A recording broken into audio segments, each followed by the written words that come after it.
From England to Spain, she took Sonny and Sarah, but she left James with some cock and bull about his necessary attendance at the worst possible school.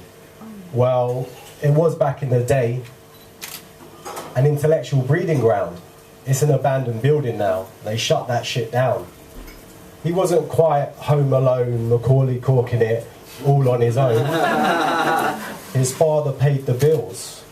How to be an arsehole, he slowly but surely instilled. Until smoking caught up with him, and as we know, cancer kills. But so does time. His mother was, well past her prime, still a world away, her health in decline. Then one day he got the call. She's gone now, James, no longer just a wall. That's part one.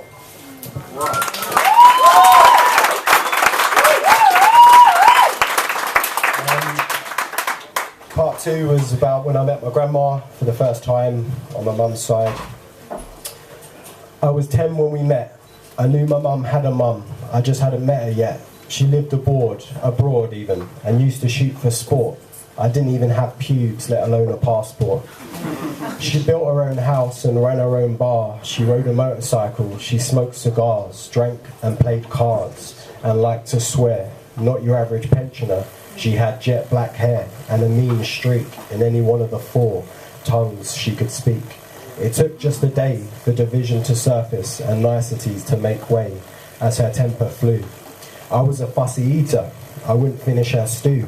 I said it's not my fault I don't like your food, I can't eat it, and chaos ensued. Then settled down to be continued. The next time around I couldn't sleep because I felt sick. You told Mum it was just a trick to stay up late and conversate, so I proved you wrong. That's right, Grandma, I vomited all night long. When the morning came, you were arguing with Mum and said I was to blame. So I told you to fuck off and called you a name. I'll never forget that look on your face as you stepped away and then retraced, brandishing a shotgun. I followed my instincts, they told me to run and scale the gates.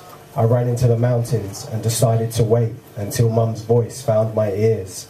Give Grandma an apology and you have nothing to fear. Well, you could have fooled me. Are you sure you know this bitch? Because I just met one crazy lady.